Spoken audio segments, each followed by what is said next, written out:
Hey everyone, welcome to Daily Cyber. My name is Brandon Krieger. I'm a cybersecurity account executive with Usado. Today, what we're going to be talking about is basically anything cybersecurity and basically AMA. Ask me anything. All right, studying what you guys are working on right now, personal development, different challenges you guys are working through. Ask me anything. Just let me know what you guys want to talk about. I have a wealth of background in different areas and different knowledges. So today is really going to be about that. It's really going to be about looking at different aspects of cybersecurity, life in general, and really just kind of getting at it. So grab a drink, get comfortable, grab a coffee and a tea, and let's hack at it.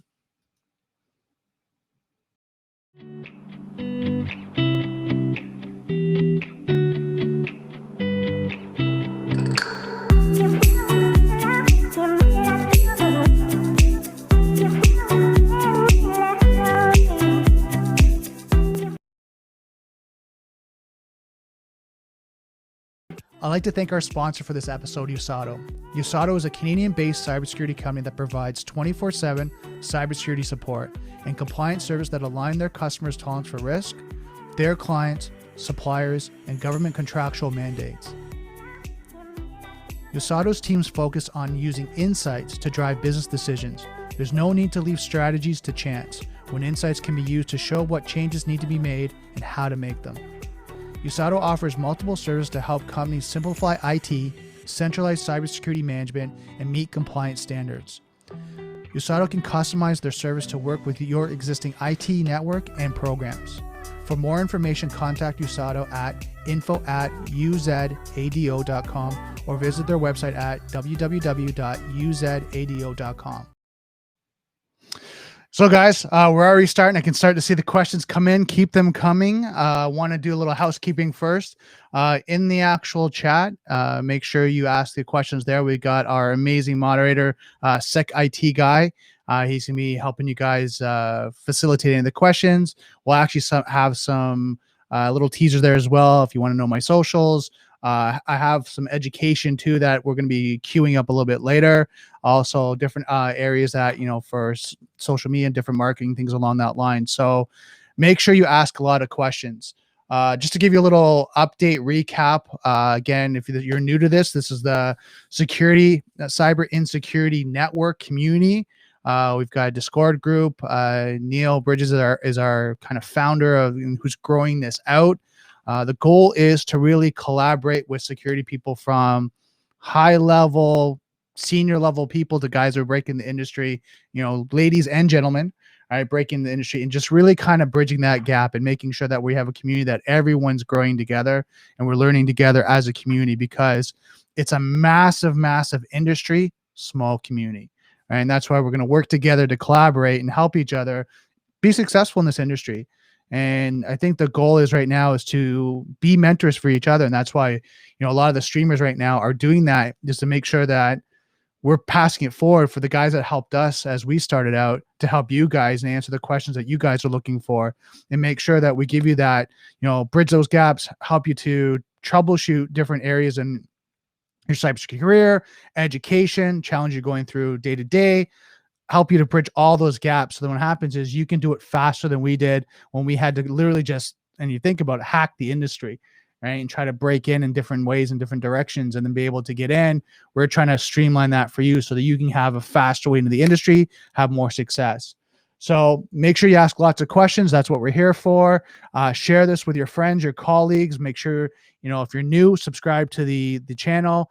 I'll get Sec IT guy to make sure they puts the Discord in there that you guys can join the Discord channel and just start chatting and start collaborating. I remember on Tuesday, it was yesterday, we had a person ask that I'm looking for a community that I can connect with. And we're like, right here, this is the community. Like these guys are right here. They're helping, they're collaborating. This is the best place right now to get all your cybersecurity needs, your solutions, your questions answered. So please jump in, ask a lot of questions and let's start to jump in and start to ask, answer some of these questions here. So first one I got is Bundaki and also Neil Bridges recommended a MacBook Pro with a 16 gigabyte of RAM for pen tests. And do you recommend the same? Depends on what you're most comfortable with. You can use a MacBook Pro. I know a lot of pen testers that I've talked to sometimes use MacBook Pros. They're more expensive, right? Again, they're a little bit more durable than I find with like IBM, or you can get Alienware and any of these like gaming PCs and start to do that. I've seen all different pen testers use it. It depends on what you're most comfortable using, because a lot of these guys streamline it. They use different Kali Linux. They might break it down and all of a sudden put a Linux OS on it, and you use Kali Linux to start doing it. They use different tools. So it really comes down to what you're most comfortable with, and then what's in your budget. All right. So kind of look at that when you're looking at a pen testing machine. What's kind of in your budget, and then what's going to be more convenient for you to expand and grow with. Is Usado hiring salespeople? Yes, we are. Go into usado.com. There's actually a career. I think it's careers at usado.com is the website, the career email. Go there, submit your resume. We're always hiring, always looking for people, really amazing people. So yeah, if you're looking for a sales job, just know this: it is a great job, great learning, great organization, but it's sweat equity. You got to really kind of push yourself, and it's good. It's a good team, good people to work with. But again, sales is hard. It's hard right now in this industry because of the pandemic and everything that's going on. So yeah, if you're interested, submit your resume. We're always looking for good people. Which do you prefer, VMware or VMbox, and why? I've used both. The one I kind of used more was VirtualBox, and that was more of the cost, right? So freeware, you're able to kind of play with it. I know with VMware, we were using at the Ontario government, and of course we had licenses and anything along that line. It's a kind of corporate version, right? And that's kind of what they went with. I find with both of them, they have their pros in the sense of the enterprise environment, and they work. And again, this is one of those ones that it comes down to personal preference. VirtualBox, I find, most people that were using it were kind of guys that were doing more labs and kind of, working at home. I didn't see it too much in the corporate environment on my side. I love to ask the guys in the community, the more senior guys, what do you guys see more? Do you guys see more VMware or VirtualBox? From what I've seen more VMware. And just it's more enterprise level, a little bit more support, where VirtualBox is kind of freeware. It's kind of out there and it's developing. So that's kind of what I've been seeing with that. I'm currently doing my WGU cybersecurity degree. Awesome. We heard a lot about that yesterday. And there's Python, but no PowerShell. Heard about it in last night's stream. Would you recommend learning it as well? And if so, what resources would you recommend? Code Academy is one. If you're trying to look at PowerShell and things along that line, there's a lot of different YouTube videos, free resources along that line. I don't know if INE has a course. I would check that website out as well. INE might have a course. SecIT, let me know if you know if INE does have a course for PowerShell. But there's a lot of great resources. Code Academy is one that I know. I was learning a little bit of Python programming and different things along that line. So check that out. Udemy is a great resource, kind of more cost effective. Depending if you're more of a reader, Safari Books Online is a great resource. I think it's like $39 or $49 a month, and you get a database of books and resources. So depending if you're a reader, you learn by reading. Right, you learn auditorial, you learn kinesthetic, but you have to do. So you watch videos and actually apply. So it depends how you learn. So there's a couple resources that hopefully that helps you out. Brennan, I have both a tech and a sales background. I'm looking to start in sales with cybersecurity company, and as I build my certs, move to testing. Okay, so here's the challenge. If you're jumping from, and we talked a little bit about this last night, if you're going from like sales to tech to like pen testing or cloud security or something along that line, it's a little bit harder. And the reason why it is because the sales guys, as you know, it sounds like, yeah, you have a sales background, is more, business development, understanding sales cycles, understanding the product, but not really talking too much as deep on the technical side, because you got to work through what's the business need, what's the business requirements, what do they need as compliance, what's their clients asking for that company and organization to implement cybersecurity. So there's a lot to concentrate on there. So you to dive deep into like the technical side is a little bit harder, because they only have subject matter experts and they kind of do that. And because of the depth of knowledge that you need to know and study, you generally don't have enough time because you're trying to engage in what's going on in the industry, what's going on with that organization. You're doing a lot of research on that and understanding corporate, dialogue and business requirements and, cost of acquisitions and things along that line, where an IT guy, a technical guy, doesn't have the time for it. Doesn't say that, I'm not saying you can't do it, just it's really hard to have the time for it because, and like Joel, my buddy that I did the CISSP study group yesterday, he's constantly studying technology. And then as he's bridging to the CISSP, he finds the kind of the gaps where he's like, oh, like I wish I knew more of that, or I had more time because my days all spent with technical. Well, on the reverse side of that, the sales, your sales is all negotiation, communication, understanding, discovery, going through that, looking at the client's needs and wants, and then looking at, statements of work and contracts and things like that. So you don't really have the full day to spend on the technology. So you may spend an hour or 2 hours studying at night. So like long to short, story here is that if you're going to go into technology, I would recommend start going into tech roles right from the start, right? SOC roles, things along the line, and build your way up in that way. Now, if you're in sales right now, look at going SME, subject matter expert, and trying to, bridge your gap over that way versus staying directly in sales, because again, it's more challenging. I'm not saying it's impossible, just more challenging. Cyber Insecurity. What is the most profitable path in cybersecurity? If you had to make $1 million through working in cybersecurity, what would you do and how long would it take? Okay, so this is my trademark idea. No one else take that. Just want to put this out there.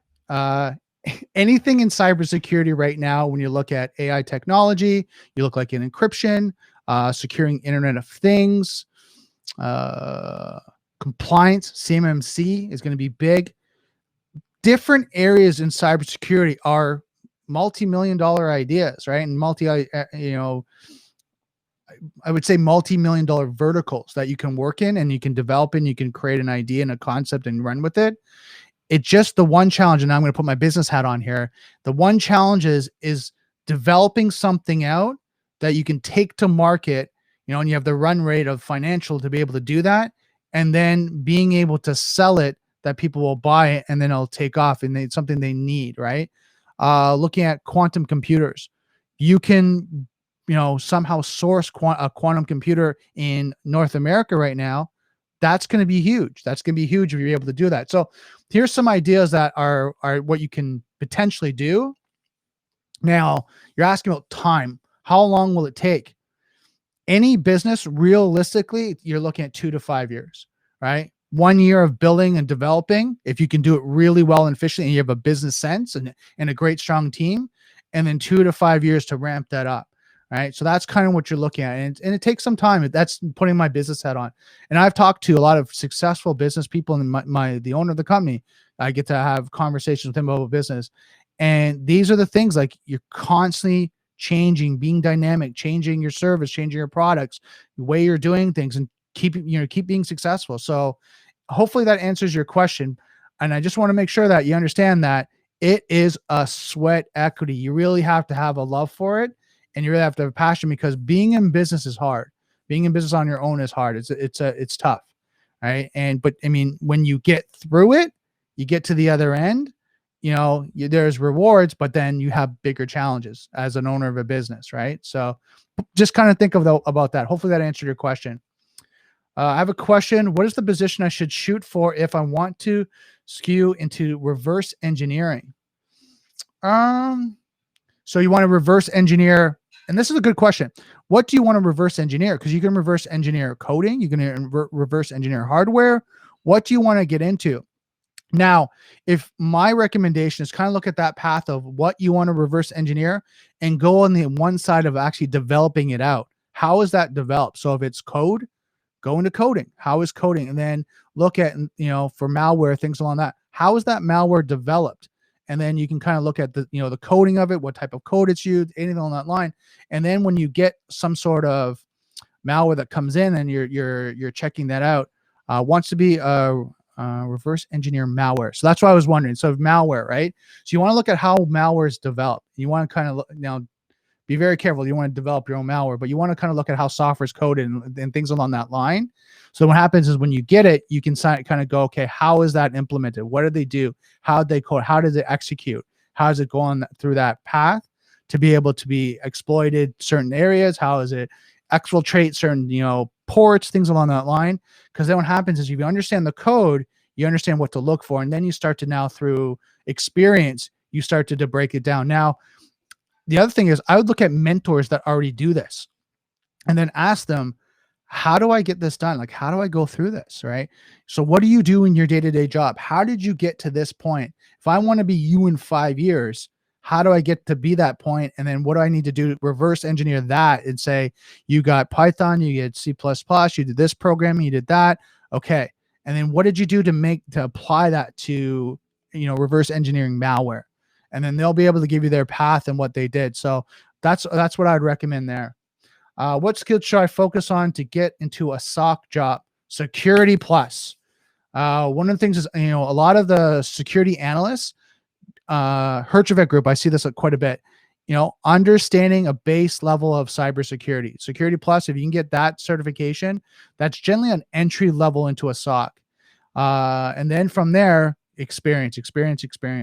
Right. And the more you can do on your own, sweat equity, things along that line, it just shows more that you're able to do the job and have a passion for it. When you do the interviews, prepare for the interviews, make sure you're kind of set that you know how to interview well, you know how to answer the questions, you know what a SOC is, you know what's, a SIM is, event logging, all that. You're going in, you're prepared.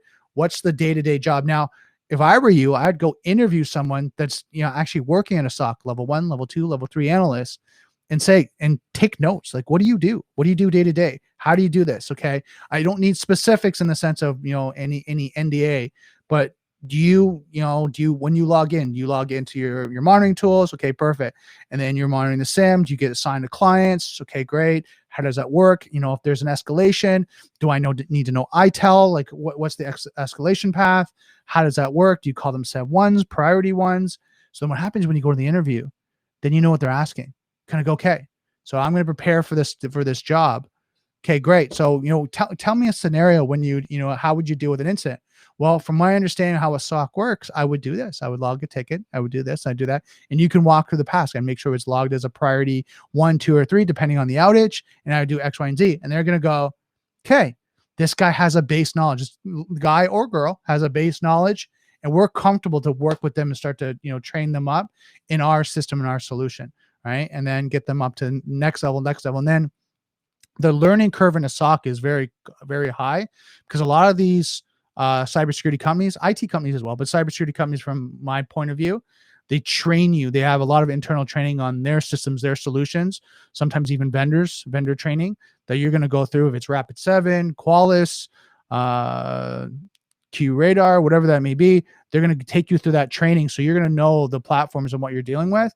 And then all of a sudden you hit the ground running. And those are great things to put on your resume. So hopefully that answers your question. If I know nothing, well, you know something. Everyone knows something, right? And I want to get started with, what should I start with? I'm doing I&E pen testing, but some of the info, I just have no base to start off. Okay, so first and foremost, it's always good to get a base. If you're doing the I&E pen testing course, perfect, right? That's a perfect way to start. Start to watch YouTube videos, start to come in here, watch, the pen testing. We have, I think we had last night, we had someone doing pen testing and the basis of pen testing. Come out here and just ask a lot of questions. Go onto different forums. And okay, so guys, I want everyone to take a break for a second and get a piece of paper out, get ready for this. The best way to get prepared in cybersecurity at any level, right, is to ask yourself good questions, right? What do I need to know? How does this work, right? What do I need to know if I'm going to apply this? Asking these good questions before you go into these courses, because you go in these programs, will get your mindset to look for those answers, right? That's why it's important. It's a key point here and very important is to prep yourself as you're doing this. right now, I get it. You feel new. You feel like, holy cow, this is like Mount Everest, right? It's a big elephant. How do you eat an elephant, right? One bite at a time. It's kind of that analogy right now. So as you're doing that, take your time, ask yourself good questions, and then go get the answer. And I'm going to tell you this, and this is going to suck. It's going to be the worst thing that everyone's going to hear. You get one answer and you go out there and you're like, oh, I got the answer. And then it's going to open up 10 more questions. And you go get those 10 questions answered. And it's going to go up another 20 questions. And you're going to keep going. You're like, oh my God, I'm just keep growing. Welcome to cybersecurity, and welcome to the evolution of this career and why you would never stop being a student. Right. So you're always going to have this little anxiousness of feeling kind of new because as new things come out, but that's okay.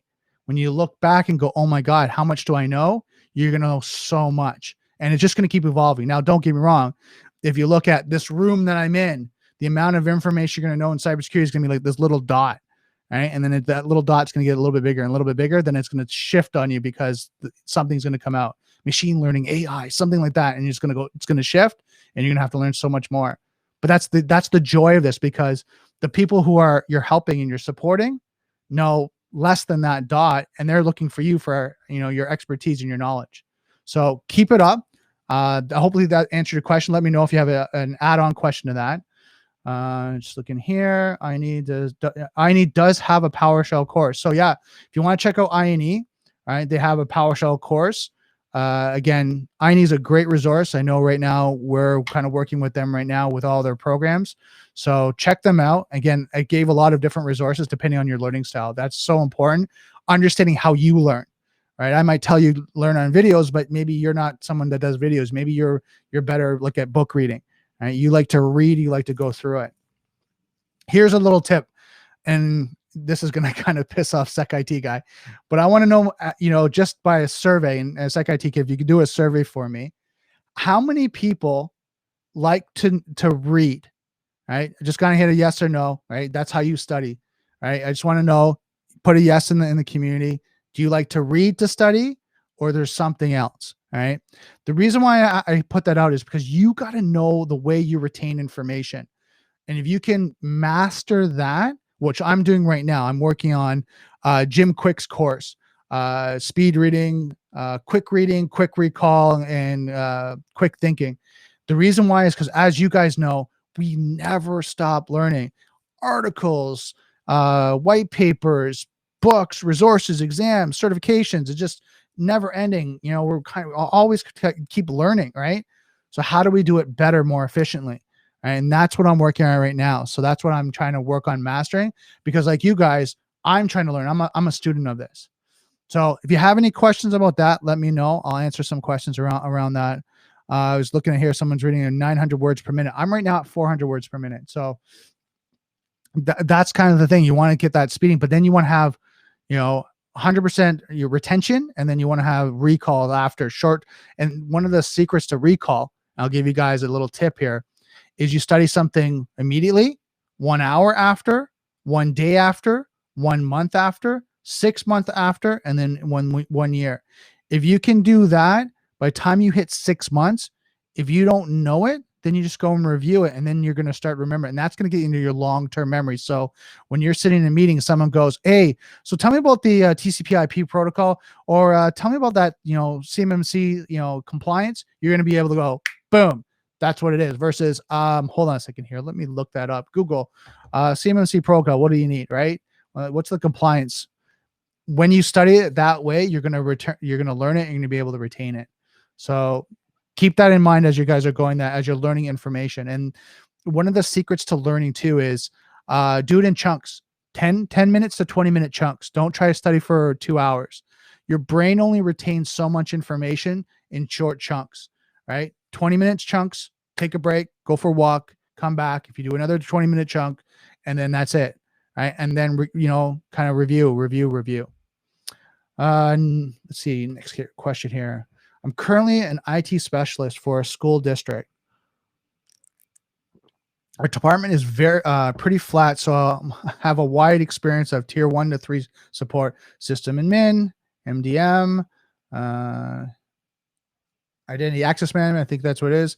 A hardware, software, deployment, implementation. Do you have a resource that would help describe these skills in a way that could translate to security field? Yes. So what you have to look at is this. You're on, I would call you the blue team side. You're configuring, supporting, making sure everything's running. Now, put on your security hat. How do you harden that? How do you secure that? Each of those, what do you do to harden that? And that's going to be your story that you're telling what you do day to day. Right now, and then if you're not doing it, and that's okay if you're not doing it right now, start going in tomorrow with the mindset now of how do I harden that? What do I need to do to harden? And now start implementing those things for you. So I went in, I looked at, the system I made, I looked at Active Directory.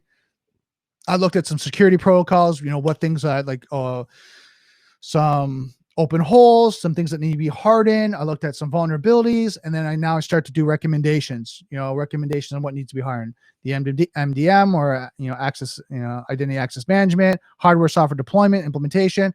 How do I make sure that the NDM, which is the software deployment, how do I make that sure that's secure, that the image is secure, that we've tested it, we've done all that. And now you're wording your resume and projects you're working on is as you're hardening these things. So now it relates to security. Now you've set it up, but now you've looked at how to harden it. And now because you have one of these jobs that you can put on multiple hats, put on that hat for yourself. Which site is best to learn pen testing? INE is the best one. Hack the Box. There's lots of them out there. Here, coming here, right? Watching the videos.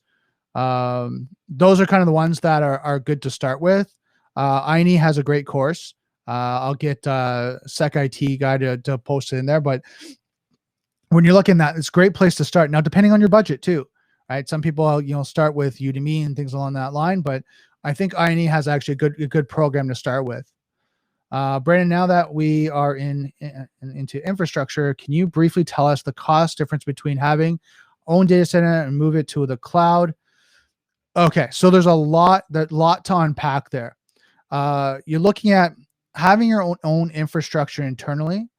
The difference of that is like you got on-prem solution, you got hardware you have to maintain, you have to have licenses, you have to have service agreements, you have to have service licenses and maintenance, right? You have to have resources and staff that are able to maintain multiple. You have to have backups, redundancies, things along that line. Those costs associated generally get transferred to having like a cloud, type solution, right? What happens is a lot of that cost gets implemented. Now, don't get me wrong. Then you look at storage. Like a lot of times you buy your own hard drives and you maintain that and you have redundancies and failovers because you have your own data center. But then what happens when you go to cloud, it's a progressive model. As you need more space, you start to pay for more. So that's kind of the difference as you look at right there. You also look at, don't forget, like, the portability, uptime, SLA, and the biggest consideration. So yeah, you look at, 99.99% uptime. Now, depending on the organization, right? Some organizations have a great data center internally, and they've done a lot of work to manage it, but the cost of that to do that, and then the support where you have like Amazon has a team of people, has multiple locations, right? Where they're looking at the SLA and uptime, that there's failover into locations too, right? So if one data center, knock on wood, if it does fail, there's a failover to a completely different location that you're able to work with. So there's all these things that you're looking at right now when it comes to accessibility. You look at the CIA, confidentiality, data integrity, and availability, right? So when you're looking at that, you're kind of looking at putting on your security hat. Those are the things you're kind of looking at. And then you're looking at the cost, right? What's more cost effective, right? Do you have the resources to be able to do that? Or do you have a resource that's available that you can streamline your team and now they're only managing a cloud, solution versus they're managing a whole data center, right? And then Joel and I talked about, even with the data center, there's a lot to think about. Like if you don't run your own security, fire hazard, physical security, data security, encryption, like all these things you have to think about. Where when you're in a cloud solution, a lot of it's considered shared responsibility. So you're working with a cloud provider to collaborate on what is being secured and how it's being protected. So even the physical security, you don't have to look after if you're in Amazon or Oracle or Microsoft Cloud, they're looking after the physical security. So there's a lot of things that are balanced out there. But yeah, make sure you evaluate and assess that. So it's very important. I'm new to cybersecurity. Where to find information about different routes in cybersecurity field? What I would do is, one thing to do is you even grab the cybersecurity, like the Security Plus book. Look on job sites. I'm trying to think if there's an actual map. Now, CompTIA, I think, has one. I don't know if INE has one, but I know CompTIA has kind of a career path. If you want to kind of look at different career paths in the cybersecurity field, those are good sites and good resources to take a look. But yeah, I'm trying to think. I don't know if SANS has one too. They might have one, but yeah, I know CompTIA, when I was starting to look into cybersecurity, CompTIA was a good one just to kind of get like basic resources information. Can you talk about the article you shared on how SMS are not secure? Okay. When you're looking at SMS, a lot of times that, like, different solutions right now, and like you got like WhatsApp and all these different tools that you're doing. A lot of times when you're looking at that, the different solutions. I'm just going to pick on iPhone for a little bit. If you have like an iPhone and maybe you have you've jailbroke it or something along that line, you might have code on your phone that's reading different things. You've seen this like a lot of policies and procedures where it says like, or the terms of service, where basically it says we have access to everything on your phone, right? Contacts, photos, whatever that may be. Well, some of them are actually reading your messages too, right? So you're looking at that type of security. Then you're looking at like code that's actually vulnerable, third-party code. Source Defense is a good website when you're looking at auditing plugins, widgets, and things along that line when it comes to websites. But you also have to look at the different code that is installed on your phone from different applications. Now, Apple's trying to get better. They're not perfect. They're trying to get better. But there's a lot of these applications on the phones that they are able to compromise the phone, or at least the privacy. It's not hacking the phone necessarily, but it's the privacy of the phone. And all this data that you're looking at is actually getting out there, right? And it can be shared. It can be anything along that line. Your SMS and your text messages are being shared out. So a lot of stuff you're thinking, oh, hey, I'm going to send this secure message. Potentially it might not be, right? So one of the companies I'm actually starting to collaborate with right now, CWS, is actually now looking at quantum resilient encryption to be one of the highest level encryptions, so that SMS, data, communications all secure. So something that we're all looking at right now is data security and security end to end, right? At rest and in motion. So hopefully that answers your question. Brandon, on making $1 million line, how is comp in the sales side? Oh, so how's the composition on the sales side? Okay, so depending on the business that you're working for now, you're talking about like my sales job. Do I make $1 million? Not even close, right? There's a possibility like guys that do it, like you want to talk about Robert Herjavec and those guys. Now that comes down to, and I'm going to be completely honest with you, it comes down to relationships. The better relationships that you have in the bigger, clients, the more you can start to hit those, 7-figure, or even more kind of, dollars.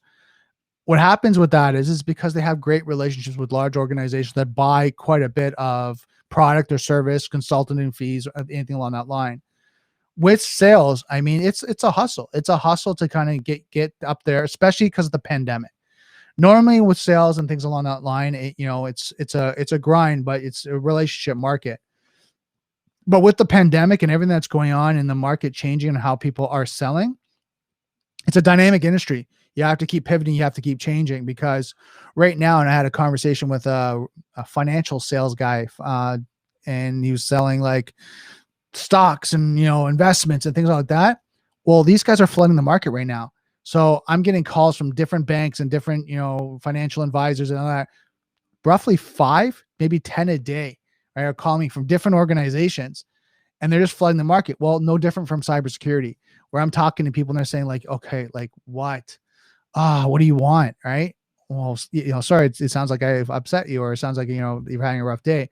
Well, no, you're not the first cybersecurity guy that's called me, and the sales guys call me. Like, what do you want?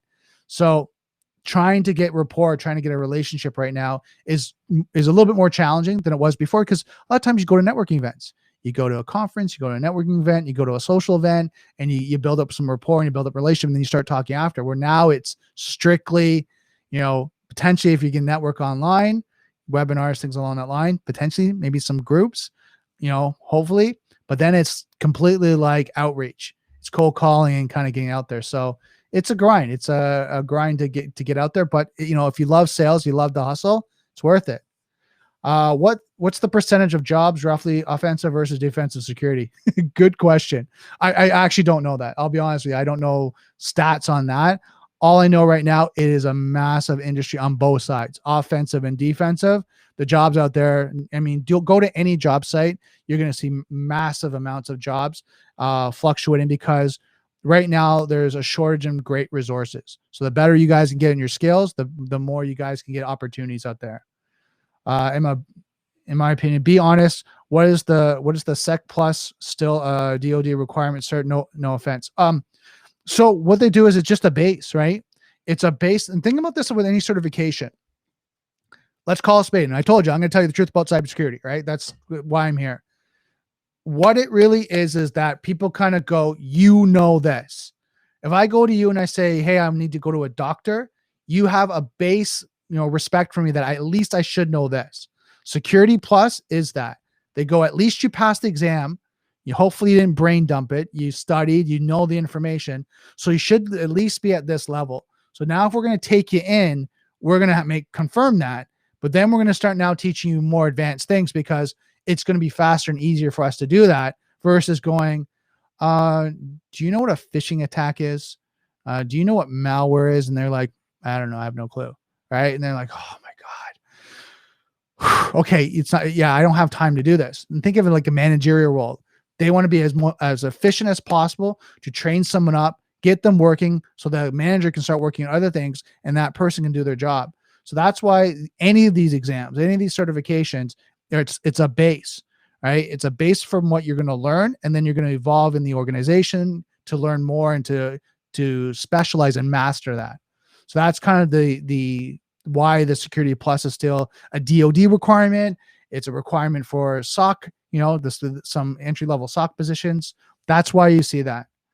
I feel in my cybersecurity, I feel like I'm cybersecurity. You have to be curious and trying to think outside the box, learn new things every day. Then you'll be improving more and more. Yes. You constantly have to be curious.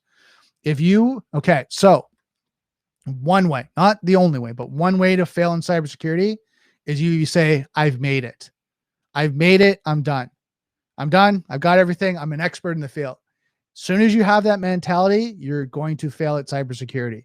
You have to kind of go, great. I've got to this point. What am I going to learn next? What am I going to evolve? What am I going to develop? That's going to keep you growing. The most success in this business, in this industry, is having that mindset and always being curious.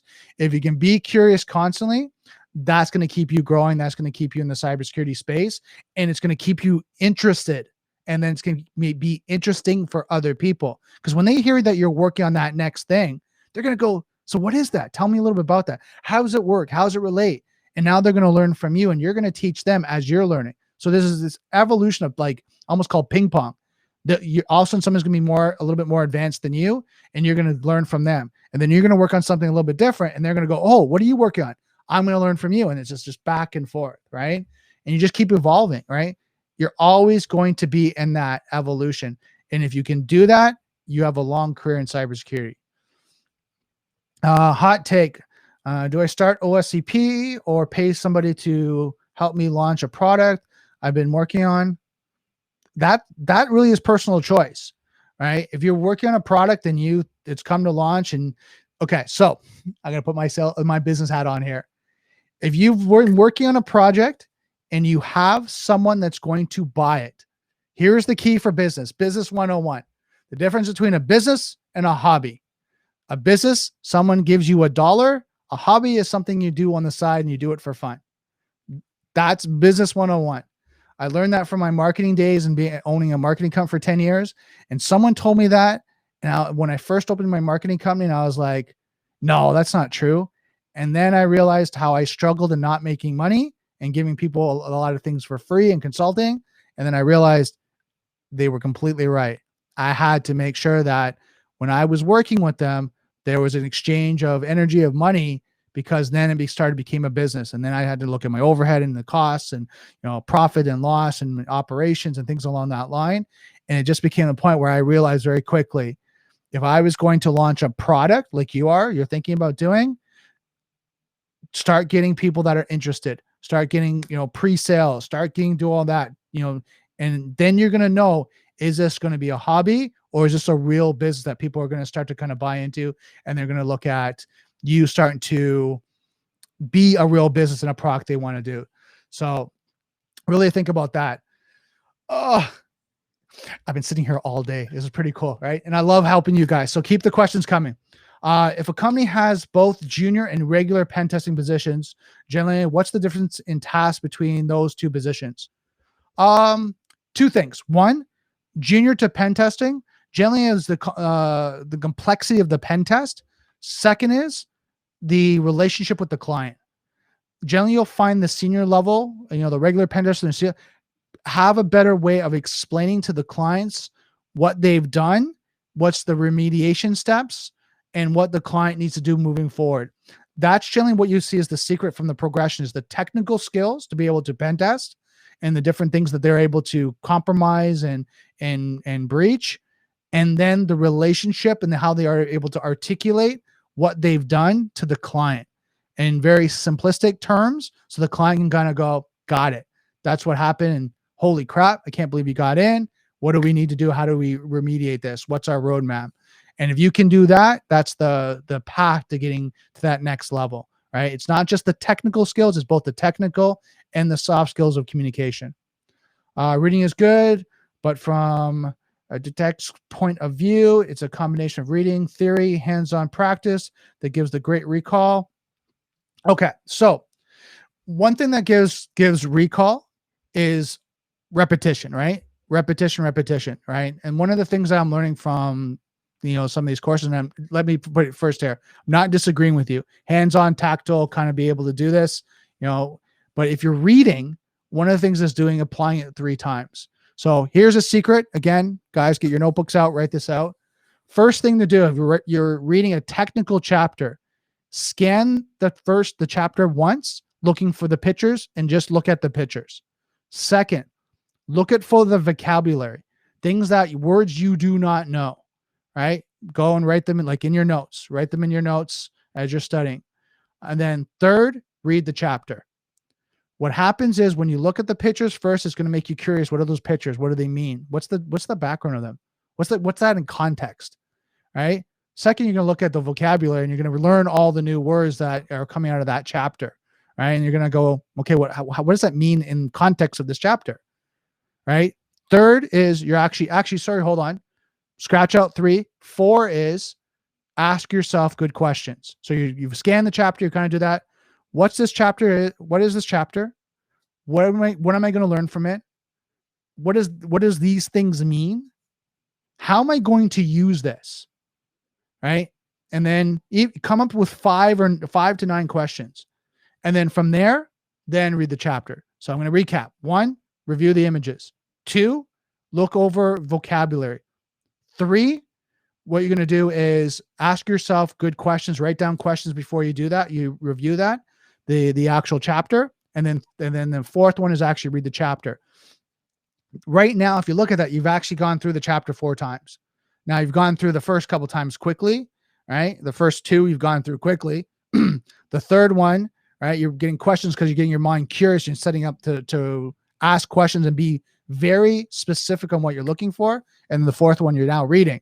So think about how focused you are now on reading that. If you have good questions, you're literally going, okay, I saw that picture. I want to know what that means. Now you're completely focused on that, right? And your mind's going to be focused on that. So hopefully that helps to a better way of studying. Not saying it's perfect, not saying it's the only way, but I'm just giving you advice on things that I'm learning, which I wish I learned in school, when I was studying, and now I'm applying it now as I'm studying, and I'm seeing great results from it. Brandon, separate question, EWPT or ECPPT version 2 pulls up. Let me know the actual poll numbers from that Sec IT. I like to know that. To be honest with you, I'd have to actually look that up for myself. Question: do you certain personalities, personal traits learn more to red or blue team? I wouldn't say necessary personality or personality traits. I would say it's curiosity. Now, don't get me wrong, like, and social people. Now, I'll kind of give you traits, some simple traits here. You have an analytical, type person. You have assertive type person, and say you have an accommodator. I'm just using those three as just simple ones right now. Accommodator is more social, outgoing. Someone you kind of see at a party, kind of hanging out, drinking, have some fun. Assertive guy is kind of the ones just to the point. Don't really have much patience. Let's get it done. The analytical guys, right? The ones that are, facts, figures, numbers. Those guys will probably be a little bit more on any technical role because they want to figure it out. They want to learn it, right? Assertive guys really don't have time. Accommodators want to have fun with the other guys, right? They want to kind of socialize. So if you're looking at personality traits, and no, don't get me wrong, these are not break all, one person's the other. Sometimes they're scenario based. Some days you'll be assertive. Some days you'll be more accommodating. Some days you'll be more analytical. Depends on the scenario you are. But when you're looking at the roles, the technical people normally lead down to more analytical type people because they want to figure things out. They want to see how things work. Right? They kind of go through then they want to understand the process and the numbers, the facts, the figures, and they want to kind of break it and put it back together. But on both sides, blue and red team, right? I would just look at this way for you. When you're looking at blue and red, what makes you more interested, right? Do you like setting things up, or do you like breaking things down, right? Do you like taking them apart? It's as easy as that, right? Do you like the challenge of seeing how you can get in? Do you like criminal shows and see how things do it? Or do you like kind of building shows, things that are building things up, like houses and renovations and things like that? Or do you like things that, were more detective, where you have to figure things out and how to get in? So thinking along that line, let me know what you think about that for yourself. What are some home lab essentials for beginners? One, have a good, PC or even Mac, whatever that may be, set up on like a VMware, VirtualBox, anything along that line. Get a couple resources too, and books, videos, things like that you can kind of play along with, and then do the labs, and then do courses like I&E.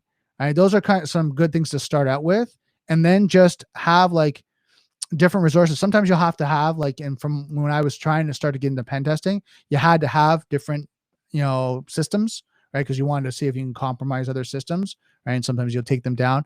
Have cheaper systems too, because if you do anything that is, say, out of the norm and you break the box or whatever, that you can fix it easily. You can take it apart, right? Some of the older machines, you can do that. You can take it apart, or replace the RAM, replace anything like that, just in case you had to, right? Look at the poll results here. 50% prefer to read, 50% select other, no one choice video or PowerPoint. So yeah, it's interesting. You kind of got a 50-50 split here. So you have auditory, visual, and kinesthetic. Some people like to read, right? Some people are auditorial. They like to listen to podcasts and all that. Some people are kinesthetic. They have to touch it and do it and feel it. So however you learn, right, that's the best way to figure that out for you and what you should be, applying. What books do you recommend? Good question. Now, are we talking personal development? Are we talking cybersecurity? Cybersecurity, there's just too many to recommend. I mean, to be honest with you, I know for me, I was going with the all-in-one books for the CISSP and kind of those ones because Sean Harris was an amazing cybersecurity professional, and just her writing was really good in connecting. There's the Cybex books. They're great. There's for hacking. I'm just looking at, there's the playbook book ones. So there's a lot of great resources depending on which resource you specifically are asking about. Let me look here. Hey, I currently watching Cyber Mentor 15 hours ethical hacking course. Is this good for a beginner? Any course is good for a beginner, right? Some of them are going to be a little bit more advanced, but they're going to push you. They're going to push you to be better, right? And then you might have to go through it again and again and again.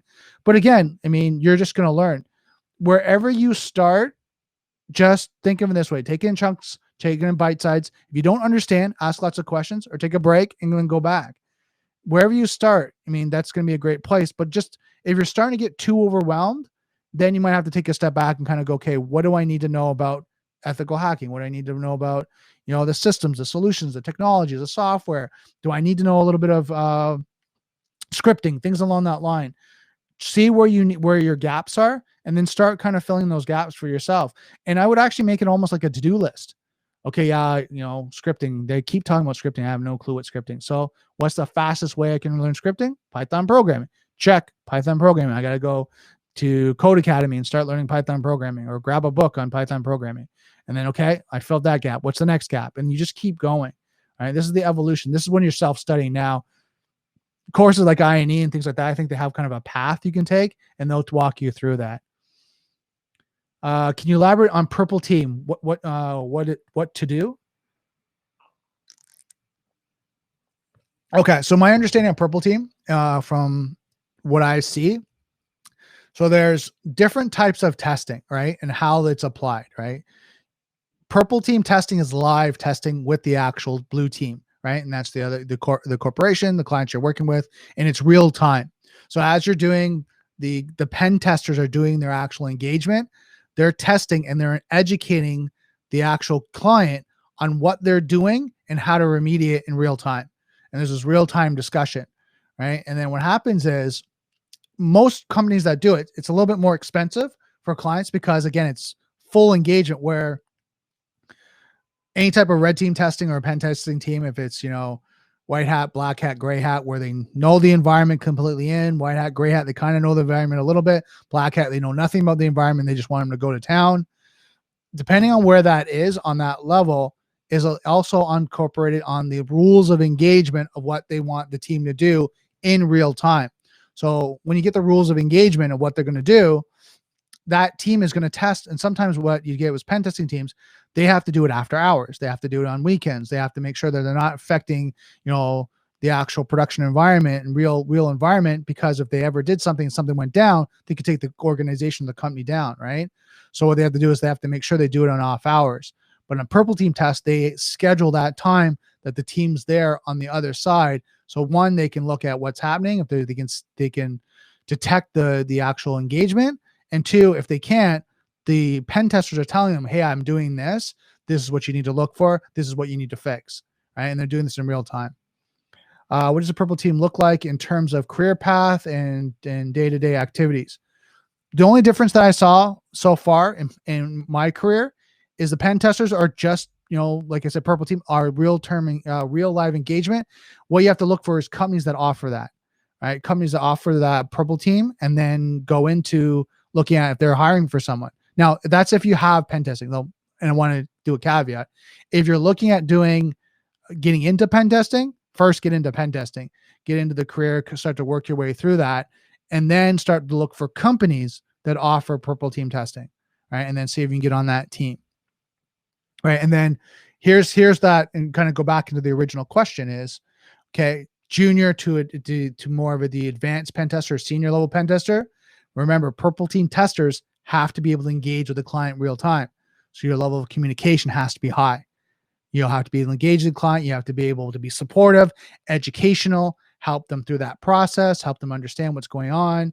You have to be collaborative. You can't be a very technical, ego-driven kind of guy. Well, this is how it is, and it doesn't matter. I'm telling you this is right. You kind of have that collaborative. Well, just to let you know, John, this is how we're getting in.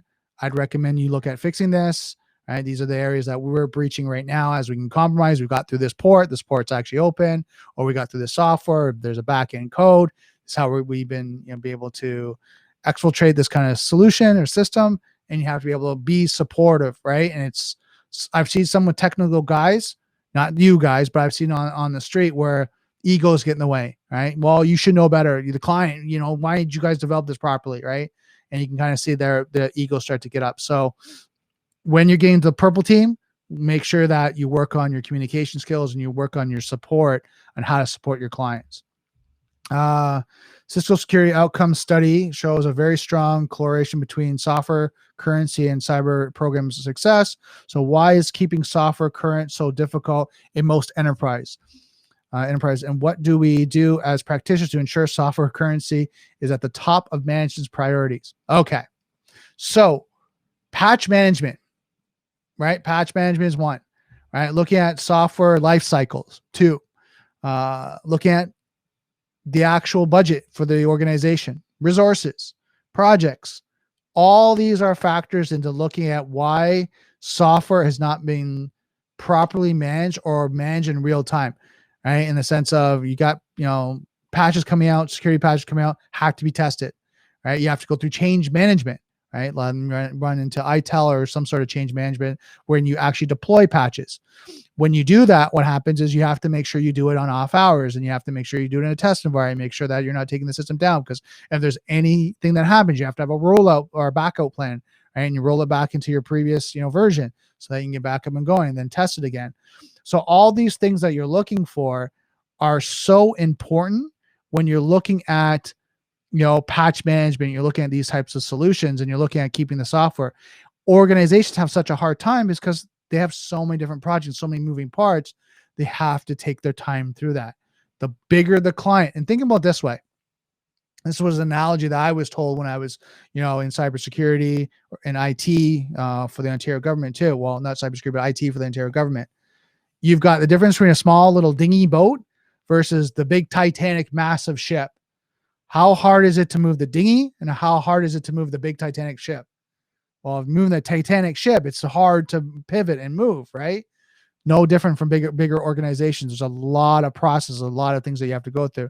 Versus if you have a small company, right? 5 people, 10 people, easy to manage your software a lot better. So as practitioners now, what you have to do is your goal is to do your best of education, awareness, making sure you understand what patches and things are coming out, testing, running through your protocols and processes, make sure that they're up to date, educating the team, why essential of the vulnerabilities, risk associated, risk to the business.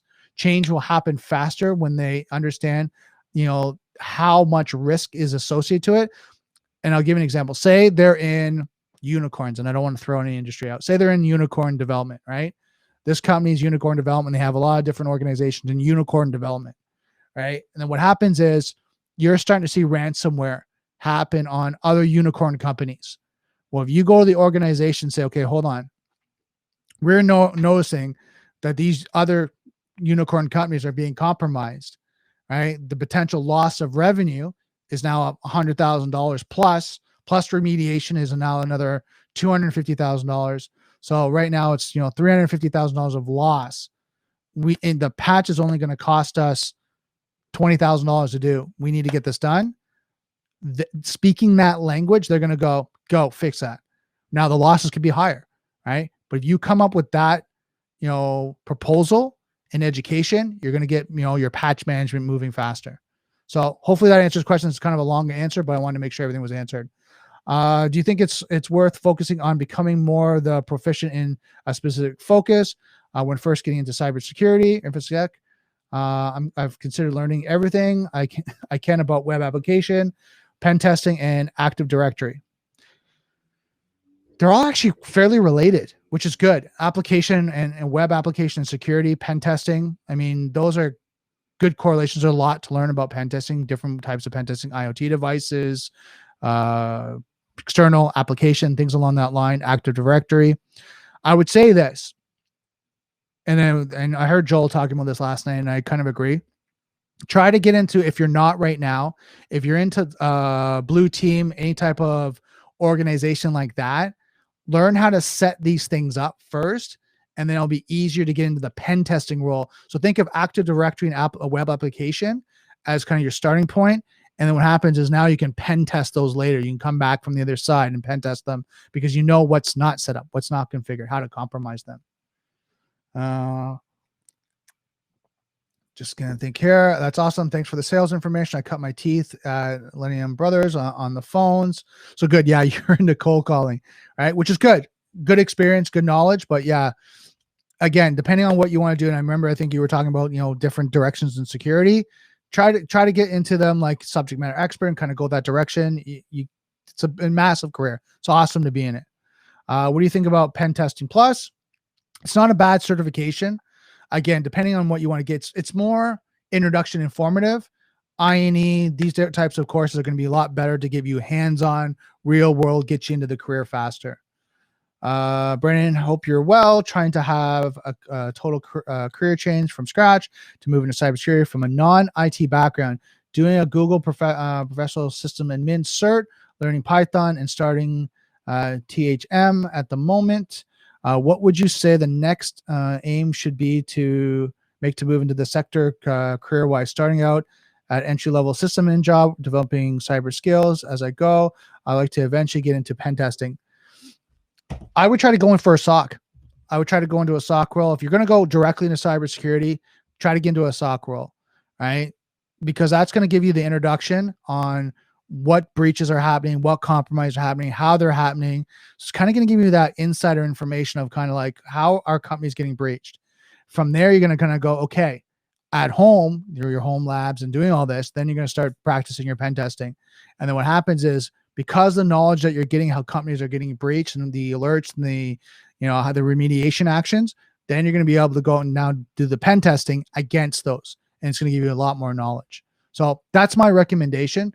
Grab a Security Plus, get out there, start getting into the industry, and then start working your way up. Now, if you want, some people have gone the blue team type way and gone to system in IT roles and then worked their way through. My recommendation, it's up to you, is I'd probably go the SOC role first, just kind of get in there. Top of the hour. When is a penetration testing good enough? They're always just good enough. And the reason why that is, and let's be honest here, companies are always changing. Companies are always modifying, changing their environment. Things are happening there. So then what happens is, as they're changing, the environment changes. Potential vulnerabilities open up. Things might not be secure.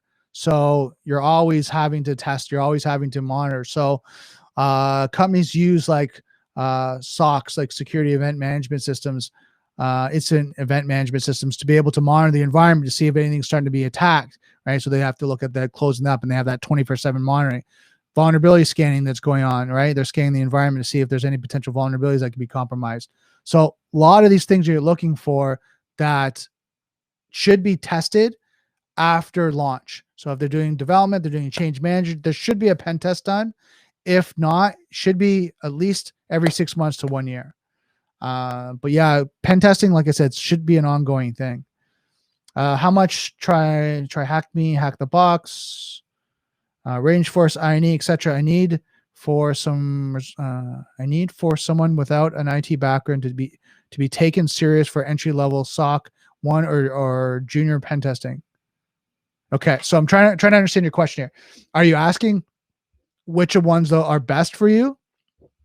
Because you don't have an IT background, you want to be taken serious in entry level SOC 1.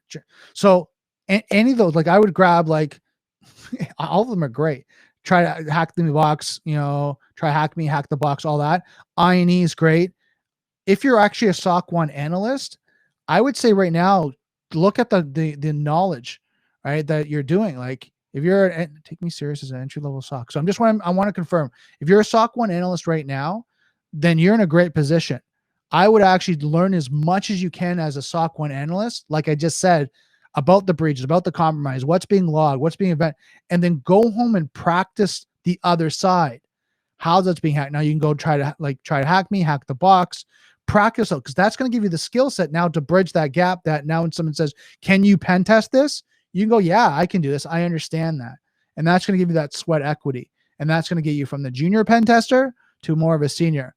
I have no IT background. How do I get the foot in the door? Okay, so if you want to become a SOC 1 analyst, right, again, Security Plus is a good entry point to get in, right? Get in the door, start getting interviews, get in there. Interview those guys that are part of a SOC and try to find out what they do day in and day out and get yourself in the door, right? From there, what happens is, because you got Security Plus, you have a base knowledge, a lot of the companies now, because you have that eagerness, that drive, they'll actually teach you and train you to get you up to day-to-day action. And then now you just evolve, right? You evolve in what's going on in the SOC. Cyber Insecurity, great answer. What resources can we use to learn how to speak this language of cost of management? CISSP, one resource. Second resource, CISO. The second resource is that. Those are two. Dr. Eric Cole actually has a course as well, which is really good when he talks about wearing a CISO hat, right? And doing that. I've learned a lot of this stuff by learning from my managers and people around me and having these conversations through sales, right? Is having these conversations because these are the questions that I get asked, and then I have to justify and translate into solutions. And what does that mean for the organization? So having that managerial hat, you can do that. And I'm just actually thinking, also looking at mentorship. Look at senior management in security and have those discussions. Say, look, can I buy you a coffee? Can I go for lunch? I have one question or a couple of questions I want to ask you. Like, how do you deal with your budgets? How do you deal with, your programs? How do you manage your employees? How do you manage the department? And listen to the conversation on the business side. C-suite has a different conversation than management too. So if you can talk to people at C level, right? CISO, CIO, CTO, things like people along that line, they're going to have a different conversation, have a different viewpoint of the organization. So that's why Dr. Eric Cole is really good to talk to, because he's able to break down the managerial conversation and give you a little bit of the technical role and then combine them both. And then just look at how that collaborates in the conversation of working in cybersecurity.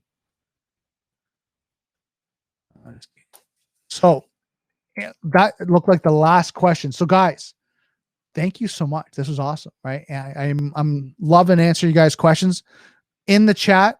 Thumbs up. Let me know what you thought. This was a good session. Did you guys get a lot from it? I hope you guys did, because it's awesome right now. I think I'm just kind of looking at what's coming on next. Give me a second here, guys. So yeah, so let me know, thumbs up. Let me know if you guys enjoyed today. You got a lot from this. I really want to make sure you got a lot of information. Neil's going to be on next. He's going to do an AMA on his side. So again, tonight's nothing but questions for you guys. Ask everything that you want, everything you want to learn, right? Get as much information, because and here's the thing for me. I want to see you guys excel. I want to see you guys go to that next level. I want to hear that, hey, I've watched your video. I did the things that you recommended. And you know what? I changed careers. I moved up. Now I'm in pen testing. Now I'm doing this. Like, I want to hear you guys excel. I want to hear you guys go to that next level. Make sure you follow me. Make sure you connect with me on LinkedIn. Make sure you get in the Discord channel, have a conversation after. Lots going on in the Discord channel. Lots happening in the cybersecurity community, and we're all here to support and make sure that everything's coming up. So Neil's coming up, I think in an hour. So you guys got a little bit of a bio break, grab some food, get some things, you're doing, get some paper, get a little bit of stretching going on, because I'm sure you guys are sitting. And then what I want you to do is come back at 8 Eastern Standard Time, which is in 1 hour. And then again, just connect, ask a lot of questions and learn. I hope you guys, really excel when it comes to cybersecurity. And that's my goal when it comes to Daily Cyber, is to talk to you about the truth of what's going on with cybersecurity. I want to thank you guys. I want to thank, Sec IT guy. Thank you so much for moderating, helping the community, helping everyone out. I really appreciate that. You guys are awesome. You guys are going to excel.